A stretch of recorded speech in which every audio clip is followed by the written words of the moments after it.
Hello everyone, welcome to the diamond coaching. Myself Manisha. आप सभी लोग को पहले तो गुड मॉर्निंग, और इसके बाद मैं उन लोगों को बताना चाहूँगी जो भी लोग आरजेएस देने जा रहे हैं उन सबको ऑल द बेस्ट, क्योंकि टाइम अब आ गया है, काफ़ी कम टाइम है, संडे को पेपर है। और ये एक्ट जो है ये आरजेएस में भी आ रहा है, ठीक है। हमने अभी तक डिस्कस किया है हिंदू मैरिज एक्ट को भी हमने डिस्कस किया है, हिंदू सक्सेशन को डिस्कस किया है, और इसके बाद अडॉप्शन को डिस्कस कर लिया है, ठीक है। तो इसके बाद अब रह जाता है हमारा Hindu minority and guardianship act, ठीक है। तो जब हम सक्सेशन को पढ़ते हैं और इसके बाद हम अडॉप्शन और मेंटेनेंस एक्ट को पढ़ते हैं, तो उस टाइम के बाद क्या होता है कि फिर भी एक एरिया रह जाता है, व्हाट अबाउट माइनर्स, ठीक है। जो भी माइनर्स हैं उनका जो गार्जियनशिप होगा वो कैसे डिसाइड होगा, और इसके बाद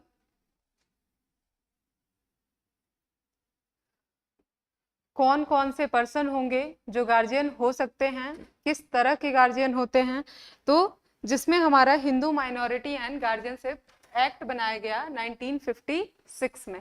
ये जो गार्जियनशिप का एक्ट है ये आपका बना था, सेम कमिटी की रिकमेंडेशन थी, उसी कोड का, हिंदू कोड का एक ये पार्ट है जिसमें क्या डिस्कस किया गया, सिर्फ गार्जियनशिप से रिलेटेड बातें डिस्कस की गई। और ये for the welfare of the childrens बनाया गया था, क्योंकि होता क्या है कि सक्सेशन जब हम डिसाइड करते हैं तो हम उस टाइम पे जो माइनर होता है वो किसी भी तरह से कैपेबल नहीं है कि वो क्या क्लेम करेगा, उसके क्या राइट्स होंगे, उसकी प्रॉपर्टी कैसे गवर्न होगी, या फिर वो खुद कैसे गवर्न किया जाएगा, उसके लाइफ का डिसीजन कौन लेगा जब तक कि वो इनकैपेबल है। क्योंकि in the eyes of law those person who are below the age of 18 year they are minor, ठीक है। तो लॉ, अगर कोई भी वर्ड, एक तरह से कोई भी वर्क है जो हमें लीगली परफॉर्म करना है, तो उस टाइम पे हमें किसकी जरूरत पड़ जाती है, गार्जियन की। चाहे आपको अकाउंट क्रिएट करना हो किसी बैंक में, आपको एडमिशन लेना हो किसी स्कूल में, या फिर आपको घर से कहीं ट्रेवल करना हो, उस स्थिति में भी आपको गार्जियन की जरूरत पड़ती है।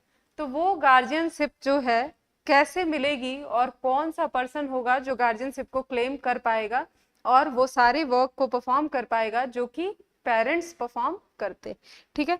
तो इसमें होता है गार्जियनशिप, इसमें 4 तरह की दी गई है।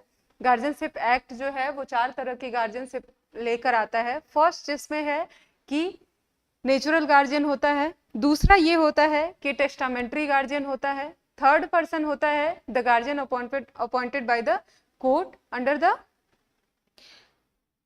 Guardian and wards act 1890। 1890 का हमारे पास गार्जियन एंड वार्ड्स एक्ट है, जिसमें क्या होता है उसके अकॉर्डिंग ही कोर्ट क्या करती है, गार्जियन अपॉइंट कर सकती है, वो उसका लीगल गार्जियन होगा। फिर इसके अलावा अगर कोई और प्रोविजन किसी जगह पे है तो वहां पे बाकी। अब बात करते हैं इस गार्जियनशिप को अपॉइंट करने के बाद और क्या ये एक्ट डील करता है। तो आपका जो ये हिंदू कोड का पार्ट है गार्जियनशिप एंड माइनॉरिटी का, वो आपका बात करता है उन बच्चों के बारे में जो 18 साल से कम है, और 18 साल से कम होने के बाद उनके ऊपर कौन सा पर्सन ऑथराइज होगा उनके वर्क को परफॉर्म करने के लिए। ये सारी बातें बताता है आपका हिंदू माइनॉरिटी एंड गार्जियनशिप। तो ये था पर्पस, क्यों बनाया गया, प्रॉपर्टी को प्रोटेक्ट करने के लिए, पर्सन को प्रोटेक्ट करने के लिए एक गार्जियन अपॉइंट किया जाएगा, इस वजह से बनाया गया था। अब देखते हैं कि ये जो हमारा Hindu minority and guardianship act है, इसमें टोटल सेक्शंस जो हैं, नंबर ऑफ सेक्शंस आपके पास हैं 13, ठीक है। 13 सेक्शन है जो दिख रहे हैं। इसके बाद ये एक्ट जो है इन्फोर्समेंट में कब आया, तो ये आपका 25 अगस्त 1956 को आया था, ठीक है, 25 अगस्त 1956। इस दिन क्या हुआ था, इसी दिन ये पास किया गया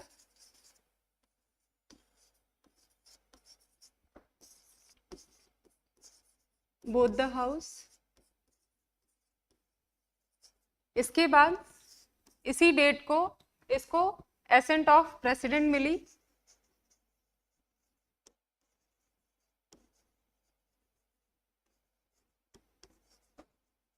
और सेम डेट से ये इन्फोर्समेंट में है, ठीक है। और इसकी अप्लीकेबिलिटी की बात करें तो ये होल ऑफ इंडिया पे अप्लीकेबल है। तो आगे देखते हैं, अब इस एक्ट को पढ़ते हैं। ये सेक्शन का स्ट्रक्चर है।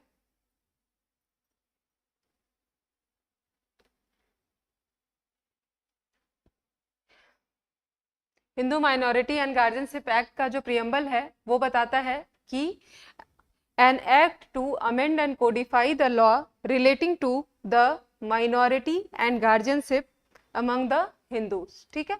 हिंदू के बीच में माइनॉरिटी और गार्जियनशिप से रिलेटेड जो भी लॉ हैं उसे बनाने, अमेंड करने के लिए और उसके बाद उसको कोडिफाई करने के लिए ये एक्ट बनाया गया था।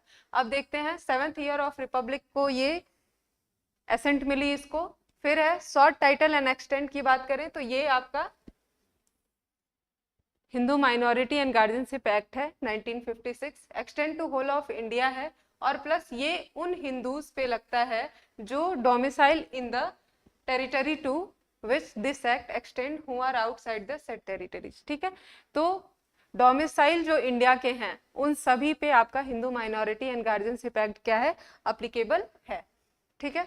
दूसरी चीज सेक्शन नंबर 2 बात करता है कि ये supplemental to the act of 8 number of 1890 है, मतलब कि गार्जियन एंड वार्ड्स एक्ट जो है 1890 का उसका सप्लीमेंट है। The provision of this act shall be in addition to and not save as hereinafter expressly provided in derogation of the guardian and wards act, ठीक है। तो वो इन addition to होगा, जो भी गार्जियन एंड वार्ड्स एक्ट में provision दिया गया है उसके एडिशन में ही आपका माइनॉरिटी और गार्जियनशिप एक्ट काम करेगा, ना कि उसके अगेंस्ट, ठीक है, जैसा कि यहाँ पे दिया गया है। अब देखते हैं इसकी एप्लीकेबिलिटी क्या है। सेक्शन नंबर 3 जो है वो आपका एप्लीकेशन की बात करता है, एप्लीकेशन ऑफ द एक्ट। तो आपका हिंदू माइनॉरिटी और गार्जियनशिप एक्ट जो है वो हिंदूज पे लगता है। दूसरी चीज, all person who are Hindu by religion है, बुद्धिस्ट, जैन, सिख है। मुस्लिम्स पे आपका Hindu minority and guardianship act नहीं लगता है, मुस्लिम पे नहीं लगेगा, क्रिश्चियंस पे नहीं लगेगा, जो पर्सन पारसी या फिर ज्यू हैं उन पर नहीं लगेगा, ठीक है। इसके बाद आते हैं कोई भी पर्सन जो रिकन्वर्ट हो गया है उस पे भी नहीं लगेगा। कोई अगर चाइल्ड है जो लेजिटिमेट है या फिर इलेजिटिमेट हो बट उसका कोई भी पेरेंट्स अगर हिंदू है तो उन पर्सन पे आपका ये जो एक्ट है वो लगेगा, ठीक है। दूसरी चीज, शेड्यूल कास्ट और शेड्यूल ट्राइब पे ये एक्ट नहीं लगता है। यहाँ पे एक क्लॉज है जिसमें सेक्शन नंबर 2A, ठीक है, notwithstanding anything contain in subsection 1, nothing contain in this act shall apply to cants of the union territory of Pondicherry, ठीक है, तो यहाँ पे नहीं लगेगा। इसके बाद डेफिनेशन की बात करते हैं तो सेक्शन नंबर 4 जो है वो डिफाइन करता है कुछ टर्म को, जिसमें फर्स्ट डेफिनेशन आपकी माइनर की दी हुई है। As per this act minor वो पर्सन है who has not completed the age of 18 year, जिसने 18 साल की उम्र कंप्लीट नहीं की है, ठीक है, जो भी 18 साल पूरा नहीं किया है। ये लैंग्वेज पता होना चाहिए एग्जाम के लिए कि यहाँ पे ये नहीं कहा गया है कि जो 18 साल से कम है, यहाँ ये कहा गया है कि जो भी पर्सन 18 साल कंप्लीट नहीं किया है, age of 18 year, that person can be called as minor. Guardian का मतलब क्या होता है? Guardian means the person having care of the person of a minor और हिज प्रॉपर्टी, ठीक है। तो वो पर्सन हो सकता है जो किसकी केयर कर रहा है, जो पर्सन है उसकी केयर कर रहा है या फिर उसकी प्रॉपर्टी की केयर कर रहा है, वो पर्सन क्या कर सकता है, गार्जियन हो सकता है। एंड इंक्लूड्स, यहाँ पे इंक्लूड्स वर्ड यूज किया गया है और उसमें बताया गया है कि कौन कौन से लोग गार्जियन होंगे। फर्स्ट आपका है नेचुरल गार्जियन, सेकंड है appointed by the will of, ये टेस्टामेंट्री गार्जियंस हैं जो मदर या फादर क्या कर सकते हैं, विल करके गार्जियन अपॉइंट कर सकते हैं। A person empowered to act as such by or under enactment relating to the court of wards, ठीक है, जो कोर्ट ऑफ वार्ड्स एक्ट है उसके अकॉर्डिंग अगर किसी को ऑथराइज किया गया है तो। फिर आते हैं सी जो है वो नेचुरल गार्जियन की बात करता है। तो नेचुरल गार्जियन कौन होता है, ये बात हमें सेक्शन नंबर 6 में डिफाइन की गई है, who will be the natural guardian. कभी भी नेचुरल गार्जियन की जब डिफिनीशन आती है तो उसमें सेक्शन 6 ही आता है कि सेक्शन 6 में डिफाइन किया गया है। अब देखते हैं ओवरराइडिंग इफेक्ट। तो सेक्शन नंबर 5 जो है वो overriding effect of the act बात कर रहा है। इसमें ये कहा गया है कि कोई भी रूल या इंटरप्रिटेशन जो भी हिंदू लॉ है वो सीज कर जाएगा जो इस एक्ट से पहले काम कर रहा था, ठीक है। तो यहाँ पे shall cease to have effect with respect to any matter for which the provision is made, जिस चीज के लिए इस एक्ट में प्रोविजन मेंशन है तो वहां पे क्या होगा, अगर उससे रिलेटेड कोई काम है तो वो आप as per the Hindu minority and guardianship act करोगे, बाकी जो पीछे के लॉ थे उससे नहीं करोगे। इस वजह से जो पीछे का लॉ है वो सीज हो जाएगा। दूसरी चीज, अगर कोई लॉ इस एक्ट के अगेंस्ट जाती है या फिर कहें कि कंट्रावेंशन में है, कंट्रावीन करती है provision of the Hindu minority and guardianship act, उस सिचुएशन में आप क्या करोगे कि वो एक्ट या फिर वो लॉ सीज हो जाएगा टू दैट एक्सटेंट जहां तक कि वो क्या कर रहा है, कंट्रावीन कर रहा है, ठीक है। अब देखते हैं नेचुरल गार्जियन। सेक्शन नंबर 6 जो है natural guardian of the Hindu minor की बात करता है और इसमें ये बताया गया है कि who are the natural guardian, ठीक है। तो नेचुरल गार्जियन पहले तो होता किसके रिस्पेक्ट में है, तो in respect of minors person as well as in respect of minor's property excluding his or her undivided interest। तो जो भी किसी भी माइनर का अगर कोई अनडिवाइडेड इंटरेस्ट है, मतलब कि वो एक ज्वाइंट फैमिली का पार्ट है और उसमें कोई ऐसा इंटरेस्ट क्रिएट किया जा रहा है जो कि अभी डिसाइड नहीं है, जो उस किसके अंडर में है, जो भी उस फैमिली का करता है या फिर मेल अडल्ट है वो उसके अंडर में आ रहा है, तो उसके लिए आप क्या कर सकते हो, माइनर गार्जियन अपॉइंट नहीं कर सकते, ठीक है। तो देखते हैं, फर्स्ट है कि कौन हो सकता है लड़के के केस में, in the case of boy and unmarried girl, ठीक है। कोई बॉय है या फिर कोई अनमैरिड गर्ल है, उस सिचुएशन में जो फादर होगा वो नेचुरल गार्जियन होगा। तो देखिए इस प्रोविजन से हमें पता चल रहा है कि फादर फर्स्ट नेचुरल गार्जियन है। इसके बाद क्या है, after him and after him, इसके बाद द मदर, मतलब कि जब तक फादर है तब तक मदर नेचुरल गार्जियन नहीं है, उसके बाद मदर है। Provided that the custody of the minor who has not completed the age of 5 years shall ordinarily be with the mother। But जो चाइल्ड 5 ईयर से कम है, यहाँ पे 5 ईयर की बात की गई है, ठीक है, जो चाइल्ड है ये 5 ईयर से अभी कम है, तो उस सिचुएशन में क्या होगा कि मदर उसकी नेचुरल गार्जियन होगी, उसकी कस्टडी जो है वो मदर के पास होगी, ठीक है। अब देखते हैं, यहाँ पे कस्टडी की बात की गई है। In the case of illegitimate boy and illegitimate unmarried girl, जब इलेजिटिमेट बॉय या गर्ल की बात हो रही है जो कि अनमैरिड है, मैरिड की सिचुएशन अलग है, उस सिचुएशन में क्या है, द मदर, मदर जो होगी एंड आफ्टर हर फादर। यहाँ पे क्या है, पहले मदर उसकी नेचुरल गार्जियन है, उसके बाद क्या होगा, फादर होगा। तो इलेजिटिमेट चाइल्ड की सिचुएशन में क्या है, आपकी जो नेचुरल गार्जियन है वो है mother. In the case of married girl, अगर कोई मैरिड गर्ल है उसके सिचुएशन में उसका हस्बैंड जो होगा वो नेचुरल गार्जियन होगा। इसके बाद यहाँ पे कोई भी पर्सन नेचुरल गार्जियन बनने के लिए इंटाइटल नहीं है of a minor under the provision of this section, ठीक। किसी भी माइनर का कोई भी नेचुरल गार्जियन नहीं बन सकता है अगर वो cease to be Hindu, if he has cease to be a Hindu, or if he has completed or finally renounced the world by becoming a वानप्रस्थ and aesthetic, ठीक है। तो अगर कोई वानप्रस्थ या फिर संन्यास ले चुका है तो वो पर्सन नहीं है। एक्सप्लेनेशन में इसमें कहा गया है फादर और मदर जो है इसमें स्टेप फादर और स्टेप मदर नहीं आते हैं। ठीक है, नेक्स्ट सेक्शन नंबर 7, कोई भी अगर एडॉप्टेड सन है तो उसका नेचुरल गार्जियन कौन होगा। अगर कोई एडॉप्टेड सन है तो उस स्थिति में उसका जो नेचुरल गार्जियन होता है वो होता है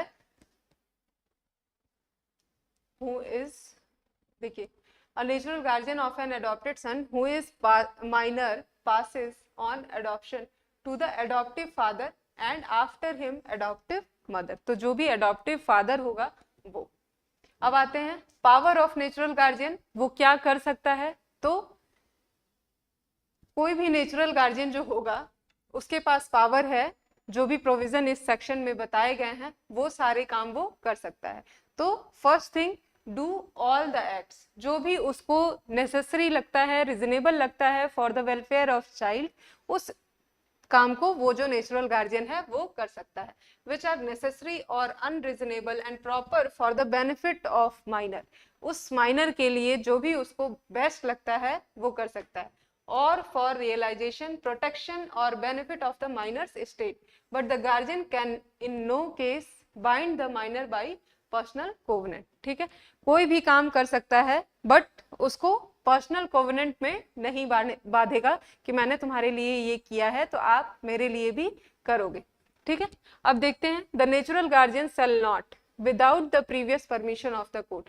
कुछ काम है जिसको करने के लिए उसको प्रीवियस परमिशन लेनी पड़ेगी, जिसमें फर्स्ट क्या है कि अगर कोई मॉर्टगेज करना है, मॉर्टगेज करना है, चार्ज करना है, ट्रांसफर बाय सेल, किसी भी प्रॉपर्टी को सेल करना है, गिफ्ट करना है, exchange, otherwise any part of the immovable property of the minor. कोई भी इमूवेबल प्रॉपर्टी को अगर आपको क्या करना है, मॉर्टगेज करना है, सेल करना है, एक्सचेंज करना चाहते हो, या फिर आप क्या कर सकते हो, उसको उस पर कोई चार्ज क्रिएट करना चाहते हो, उस सिचुएशन में आपको क्या चाहिए होगा, परमिशन चाहिए होगी, किसकी, कोर्ट की।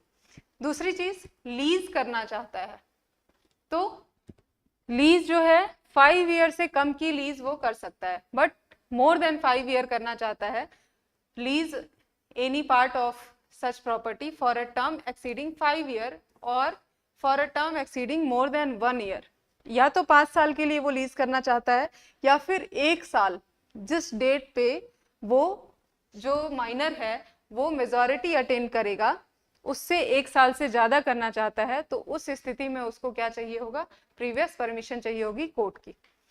Any disposal of immovable property by the natural guardian in contravention of subsection 1, क्या होगा, कोई भी अगर वो डिस्पोजल कर रहा है प्रॉपर्टी का तो वो उसकी प्रॉपर्टी जो है वॉइडेबल होगी, किसके इंस्टेंस पे, माइनर या फिर any person claiming under him. जो माइनर है तो माइनर कब क्लेम कर पाएगा, जब वो 18 ईयर का हो जाएगा। तो इस वजह से यहाँ पे ये बात लिखी गई है कि any person claiming under him, कोई भी पर्सन जो उसके अंडर में क्लेम करना चाहता है वो कर सकता है। ठीक है, फिर देखते हैं फोर्थ क्लॉज जो दिया है, इसमें ये बात कही गई है कि अगर माइनर के एडवांटेज के लिए वो नेसेसरी नहीं है, नेसेसिटी नहीं है इस तो वो सेक्शन सब क्लॉज 2 जो है इसमें ये सारी चीजें करने के लिए कोर्ट परमिशन नहीं देगा। ठीक, तो जो भी गार्जियन है उसको अगर कुछ क्लेम करना है और वो पर्सन क्या चाहता है कि उसके फेवर में डिक्री आए, तो उसके लिए कोर्ट को सेटिस्फाई करना पड़ेगा कि ये जो वर्क है, मॉर्टगेज करना है, लीज करना है, सेल करना है या फिर गिफ्ट करना है, ये सारी की सारी चीजें उस माइनर के इंटरेस्ट में है, उसके लिए नेसेसरी है ये करना।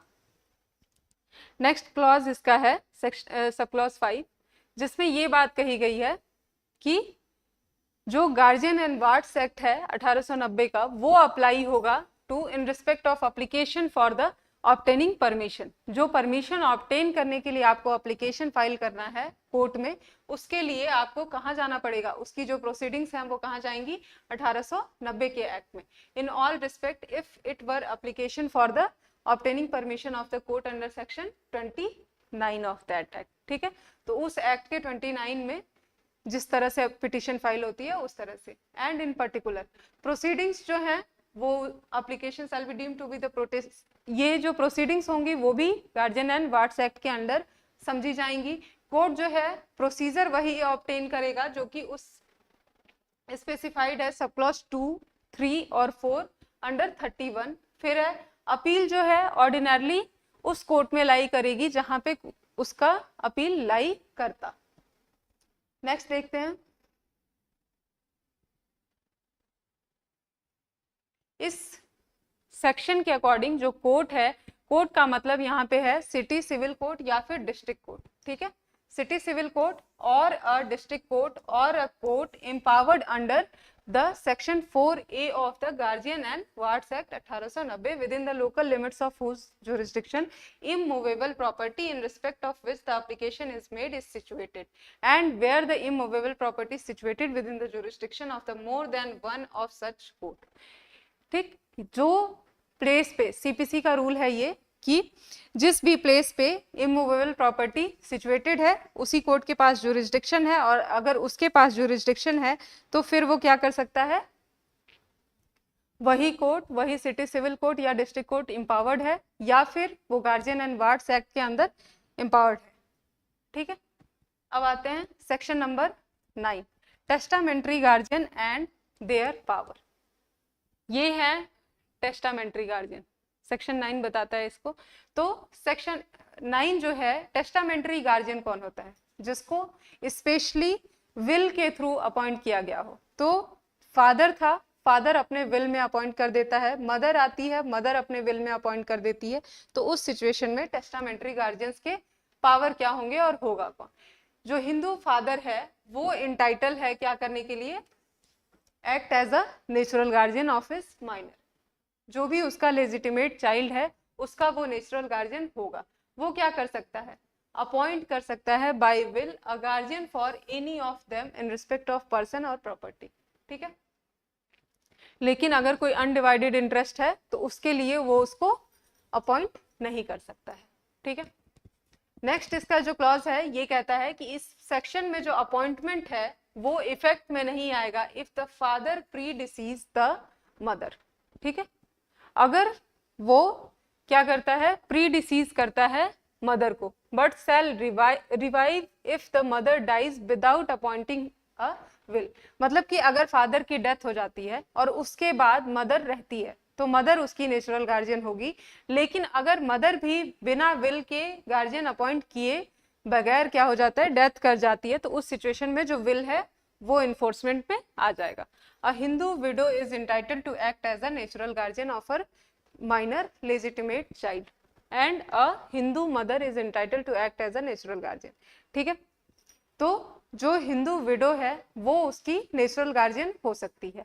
यहाँ पे जो प्री डिसीज्ड मदर है वो हिंदू विडो में कन्वर्ट होती है और उसके बाद से वो उसकी नेचुरल गार्जियन हो सकती है।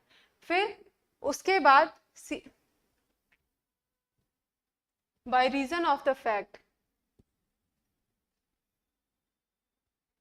Hindu mother entitled to act as a natural guardian of the minor legitimate children by reason of the fact that the father has become disentitled to act as such may by will appoint, ठीक है।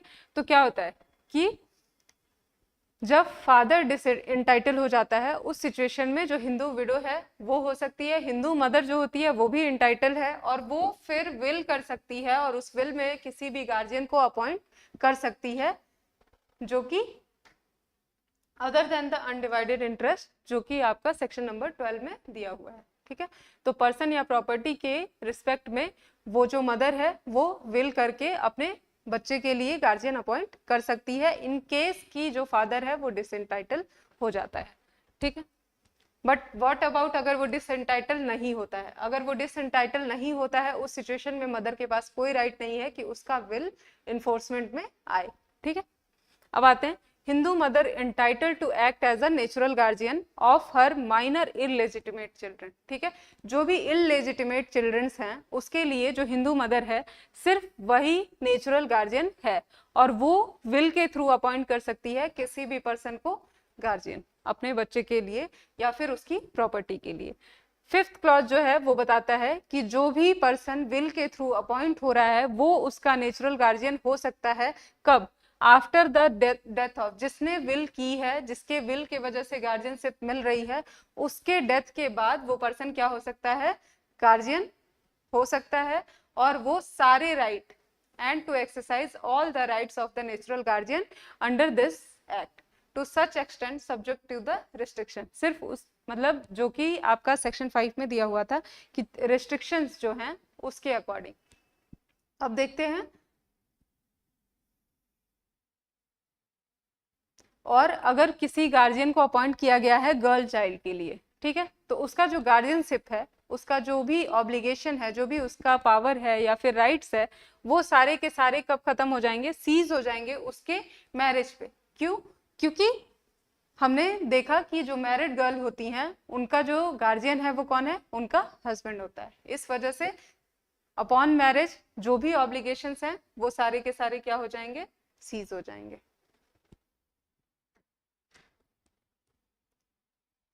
Section number 10 जो है ये आपका बात करता है incapacity of the minor to act as a guardian of the property. तो सेक्शन नंबर 10 बताता है कि कोई भी माइनर पर्सन गार्जियन अपॉइंट नहीं हो सकता है। सेक्शन नंबर 11 जो है डिफेक्टो गार्जियन की बात करता है।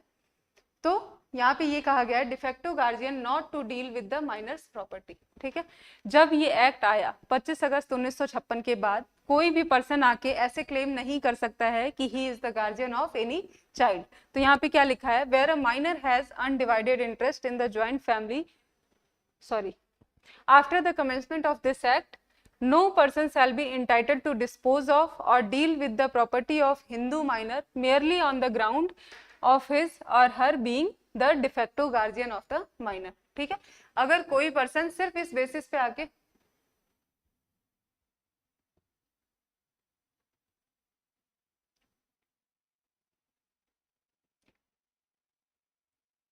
गार्जियन को इसमें जो आपका ये Hindu minority and guardianship act है इसमें स्पेशली डिफाइन किया गया है कि that who will be the person. ठीक है, और गार्जियन की डिफिनीशन ये है, means a person having a care of a person of minor और ऑफ हिज प्रॉपर्टी। ठीक है, और वो पर्सन कौन हो सकता है? कोई भी पर्सन किसी पर्सन के केयर या फिर उसके प्रॉपर्टी के केयर के लिए है, तो उस पर्सन को हम कहेंगे कि वो उस पर्सन का गार्जियन है। और वो पर्सन हो सकता है, कौन कौन उसमें गार्जियन में आते हैं, ये बात आपका यही एक्ट डिफाइन करता है। इसमें ये बताया गया है कि फर्स्ट आपका नेचुरल गार्जियन आता है, दूसरी बात ये है कि टेस्टामेंट्री गार्जियन आता है, then third one that is guardian appointed by the court. I hope कि आपका पॉइंट क्लियर हो गया होगा, और अगर क्लियर हो गया हो तो आप मुझे बता सकते हैं। ठीक है,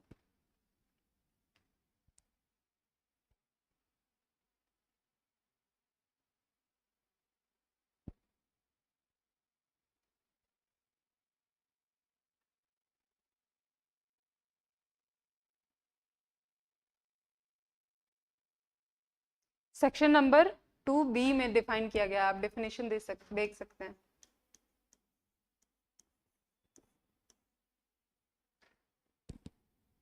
Okay, thank you for the response. Next, guardian not to be appointed for the minor's undivided interest in the joint family property। ठीक है, तो किसी भी फैमिली में, हिंदू फैमिली जो होती है उसमें जॉइंट फैमिली का कंसेप्ट है पहले से ही। तो जो जॉइंट फैमिली होती है उसमें अगर कोई पर्सन, जॉइंट फैमिली का जो कर्ता होता है, हेड ऑफ द फैमिली होता है, जैसे कि सबने हम साथ साथ हैं मूवी देखी होगी, तो उसमें सारे डिसीजंस लेने का राइट क्या था? किसी एक पर्सन के पास होता है। ठीक है, तो होता क्या है, इसी तरह से जॉइंट हिंदू फैमिली में अगर सिंगल कोई करता है, सिंगल पर्सन आपका ऑनरशिप रखता है, और उसके बाद आपकी प्रॉपर्टी का मैनेजमेंट भी उसी पर्सन के अंदर है, तो आप उस प्रॉपर्टी पे किसी गार्जियन को अपॉइंट नहीं कर सकते हो। अब देखते हैं सेक्शन क्या कहता है कि where a minor has an undivided interest in the joint family. अब जो डिसीज पर्सन था वो क्या था? अनडिवाइडेड फैमिली का पार्ट था, अभी तक उसकी फैमिली में डिवीजन नहीं हुआ था, उसकी सेपरेट प्रॉपर्टी अलग हो सकती है, पर कुछ उसकी ज्वाइंट फैमिली में भी प्रॉपर्टी थी। तो उसमें and the property is under the management of adult member of the family, no guardian shall be appointed for the minor in respect of undivided interest. ठीक है, लेकिन एक सिचुएशन ऐसी आती है कि वहां पे आप इंटरेस्ट, चलो ठीक है, उस पार्ट के लिए आप गार्जियन नहीं अपॉइंट कर सकते, प्लस आप क्या नहीं कर सकते उसके लिए, उस इंटरेस्ट को अब आप छोड़ रहे हो। तो लेकिन हाई कोर्ट के पास ये पावर है कि वो क्या कर सके, इसके बाद भी गार्जियन अपॉइंट कर सके upon the property of undivided interest. ठीक है, कोई भी अनडिवाइडेड इंटरेस्ट पे हाई कोर्ट क्या कर सकता है, गार्जियन अपॉइंट कर सकता है। यहाँ पे प्रोवाइजो दिया हुआ है that nothing in this section shall be deemed to affect jurisdiction of a high court to appoint a guardian in respect of such interest. Okay,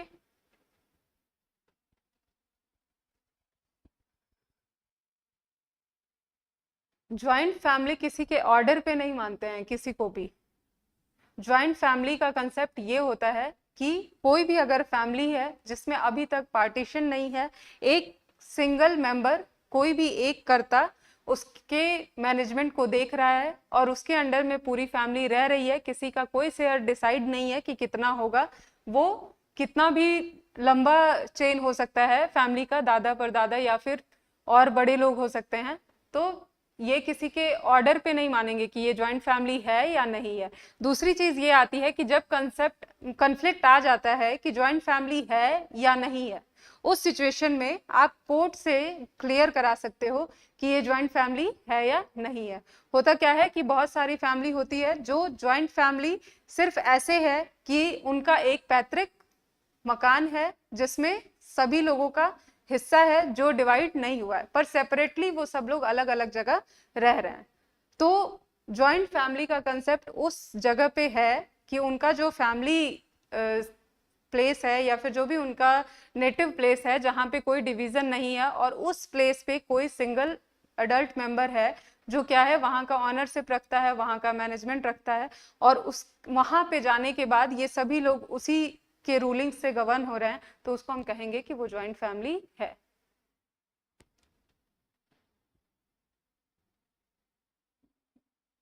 और इसके बाद अगर देखा जाए तो कोर्ट जो है सरकमस्टांसेस को देखते हुए ऑर्डर कर सकती है कि ये ज्वाइंट फैमिली है और इसमें जो इंटरेस्ट है वो अनडिवाइडेड है। इस पे आपको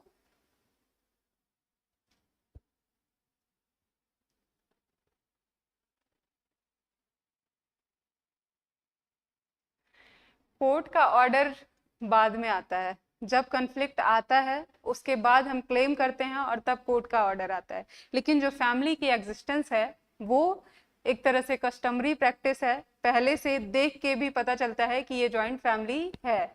अगर आपकी भी फैमिली होगी तो उसमें भी ऐसा होता है कि मान लीजिए कि आपके पेरेंट्स हैं और आप खुद हैं, तो आप क्या कर सकते हो, आप अपने लाइफ का डिसीजन ले सकते हो, अपने प्रॉपर्टी को लेके अलग हो सकते हो, अपना शेयर मांग सकते हो अपने फादर से। बट अगर आपके फादर के ऊपर भी आपके दादाजी होते और उन अभी तक आपके फादर का ही शेयर डिसाइड नहीं है, तो आप क्या कर सकते हो। तो वहां पे पहला डिसीजन तो यही है ना कि जो वहां आपकी फैमिली का डिसीजन आ रहा है कि वो फैमिली कैसे रहती है, वो ज्वाइंट है या नहीं है। उसके बाद आपका कन्फ्लिक्ट है कि आप जाओगे कोर्ट में और उसके बाद उससे क्लियर कराओगे कि ये ज्वाइंट फैमिली नहीं है क्योंकि मैं अलग रहता हूं, तो मेरा इंटरेस्ट जो है वो अलग कर दिया जाए।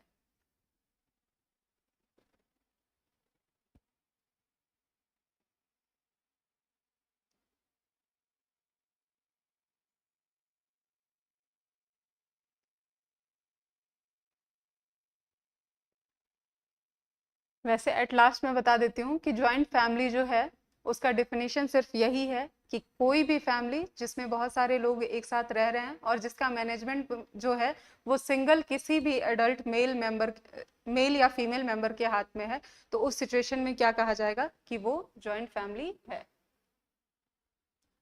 Thanks to you also. यहाँ पे जो लास्ट सेक्शन है ये सेक्शन नंबर 13, और ये जो सेक्शन है ये बताता है कि जो भी गार्जियन से डिसाइड किया जाएगा, जो भी डिसीजन लिया जाएगा, जो भी इंटरेस्ट डिसाइड हो रहा है माइनर पर्सन का, वो सब में एक चीज प्रिवेल करेगी, वो है कि वेलफेयर ऑफ द माइनर। कोई भी चीज हम तभी कर सकते हैं जब माइनर के वेलफेयर में हो, ठीक है। In the appointment of declaration of any person as guardian of Hindu minor by the court, the welfare of the minor shall be paramount consideration. तो किसी भी पर्सन को, जैसे होता है बहुत लोग कहते हैं कि हम कस्टडी क्लेम कर लेंगे, फैमिली में क्या होता है, अधिकतर ऐसा होता है कि बेटा, अगर मान लीजिए कि जो फादर है, कोई भी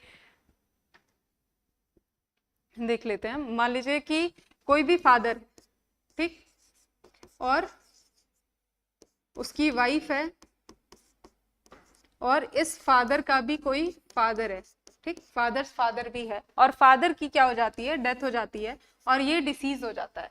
उस सिचुएशन में क्या होता है, ये जो फादर है, ये अधिकतर क्या करते हैं, यहाँ पे जो इसका सन है, इसकी कस्टडी क्लेम कर लेते हैं कि जो वाइफ है वो उसको मेंटेन करने में अलग है, तो इसका गार्जियनशिप किसको मिलना चाहिए, इनको मिलना चाहिए, क्योंकि वो चाइल्ड का जो केयर है बहुत अच्छे से कर सकते हैं, उसकी एजुकेशन अच्छे से कर सकते हैं। तो इसी सेक्शन के वजह से कि यहाँ पे वेलफेयर कंसीडर किया जा रहा है कि बच्चे की जो लाइफ है वो किसके साथ बेस्ट है, उसको हम गार्जियन अपॉइंट कर सकते हैं, ठीक है। No person shall be entitled to the guardianship by virtue of the provision of this act or any law relating to the guardianship in the marriage among the Hindu, if the court is of the opinion that he or his guardianship will not be for the welfare of the minor। लेकिन इसमें इतना सब कुछ होने के बाद भी यहाँ पे भी यही है कि ये जो मदर होगी बच्चे की, उसको मिल रहा है। जनरल रूल तो यही है कि जब फादर नहीं है तो उसका नेचुरल गार्जियन कौन होगा, पहले मदर होगी। लेकिन अगर उस मदर को गार्जियनशिप देने में चाइल्ड का वेलफेयर नहीं रहता है, उस स्थिति में क्या किया जाएगा, जिस पर्सन के साथ चाइल्ड का वेलफेयर कंप्लीट हो रहा है, चाइल्ड के वेलफेयर में है कि वो जिस भी पर्सन के साथ रहे उसके साथ वो ज्यादा बेहतर तरीके से रहेगा, उसकी स्थिति अच्छी रहेगी, उसका एजुकेशन अच्छा चलेगा, तो उस सिचुएशन में हम उसको गार्जियनशिप अपॉइंट कर देंगे, ठीक है। और उस पर्सन को नहीं करेंगे जो कोर्ट को लग जाए कि वो उसके लिए सही नहीं है, ठीक है। तो आज का ये एक्ट इतना ही था, मिलते हैं किसी नए एक्ट के साथ। आज के लिए इतना ही, थैंक यू।